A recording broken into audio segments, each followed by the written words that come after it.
ಸ್ನೇಹಿತರೆ, ಇಂದು ನಾವು ಯುಗಾದಿಯ ಹಿನ್ನೆಲೆ ಕಥೆಗಳು ಮತ್ತು ಪೌರಾಣಿಕ ಮಹತ್ವದ ಕುರಿತು ತಿಳಿಯೋಣ.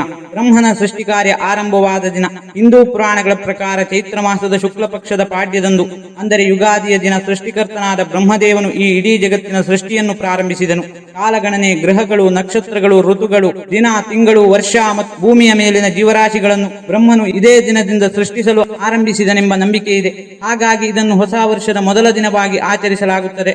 ವಿಷ್ಣುವಿನ ಮತ್ಸ್ಯಾವತಾರ. ಸೋಮಕಾಸುರನೆಂಬ ರಾಕ್ಷಸನು ಬ್ರಹ್ಮನ ಬಳಿ ಇದ್ದ ವೇದಗಳನ್ನು ಕದ್ದು ಸಮುದ್ರದಲ್ಲಿ ಅಡಗಿಸಿಡುತ್ತಾನೆ. ಆಗ ಭಗವಾನ್ ವಿಷ್ಣು ಮತ್ಸ್ಯಾವತಾರ, ಅಂದರೆ ಬೃಹತ್ ಮೀನಿನ ರೂಪ ತಾಳಿ ಸಮುದ್ರದೊಳಗೆ ಹೋಗಿ ಆ ರಾಕ್ಷಸನನ್ನು ಸಂಹರಿಸುತ್ತಾನೆ. ನಂತರ ವೇದಗಳನ್ನು ಮರಳಿ ತಂದು ಬ್ರಹ್ಮನಿಗೆ ಒಪ್ಪಿಸಿ ಜಗತ್ತಿನ ಸೃಷ್ಟಿಗೆ ಮರಳಿ ಚಾಲನೆ ನೀಡಿದ ದಿನವೇ ಯುಗಾದಿ ಎಂದು ಪುರಾಣಗಳು ಹೇಳುತ್ತವೆ. ಶ್ರೀರಾಮನ ಪಟ್ಟಾಭಿಷೇಕ.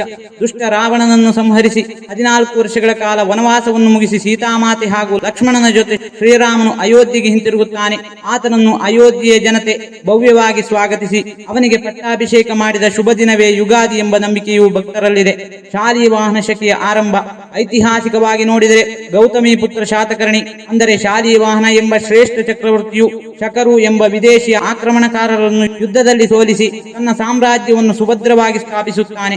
ಆ ವಿಜಯದ ಸವಿನೆನಪಿಗಾಗಿ ಕ್ರಿಸ್ತ ಶಕ 78ರಲ್ಲಿ ಶಾಲಿವಾಹನ ಶಕೆ ಆರಂಭವಾಯಿತು. ಈ ಶಕೆಯ ಹೊಸ ವರ್ಷದ ಮೊದಲ ದಿನವೇ ಯುಗಾದಿ.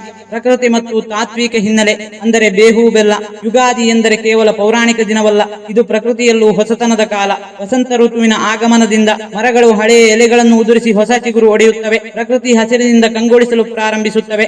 ಈ ಹಬ್ಬದ ಅತ್ಯಂತ ಪ್ರಮುಖ ಆಚರಣೆ ಎಂದರೆ ಬೇವು ಮತ್ತು ಬೆಲ್ಲವನ್ನು ಒಟ್ಟಿಗೆ ಸವಿಯುವುದು. ಬೇವು ಕಹಿಯ ಸಂಕೇತ, ಬದುಕಿನಲ್ಲಿ ಬರುವ ಕಷ್ಟ, ದುಃಖ, ನಿರಾಸೆ. ಬೆಲ್ಲ ಸಿಹಿಯ ಸಂಕೇತ, ಬದುಕಿನಲ್ಲಿ ಸಿಗುವ ಸುಖ, ಸಂತೋಷ, ಯಶಸ್ಸು. ಬದುಕಿನಲ್ಲಿ ಕಷ್ಟ ಮತ್ತು ಸುಖ ಎರಡನ್ನೂ ಸಮಾನವಾಗಿ ಸ್ವೀಕರಿಸಬೇಕು, ಎರಡನ್ನೂ ಎದುರಿಸಿ ಮುನ್ನಡೆಯಬೇಕು ಎಂಬ ದೊಡ್ಡ ಜೀವನ ಪಾಠವನ್ನು ಯುಗಾದಿಯ ಈ ಆಚರಣೆ ನಮಗೆ ತಿಳಿಸುತ್ತದೆ.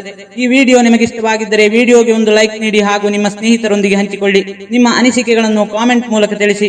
ನೀವಿನ್ನೂ ನಮ್ಮ ಚಾನೆಲ್ಗೆ ಸಬ್ಸ್ಕ್ರೈಬ್ ಮಾಡಿಕೊಂಡಿಲ್ಲವೆಂದರೆ ಸಬ್ಸ್ಕ್ರೈಬ್ ಮಾಡಿಕೊಳ್ಳಿ. ವಿಡಿಯೋ ನೋಡಿದ್ದಕ್ಕೆ ಧನ್ಯವಾದಗಳು.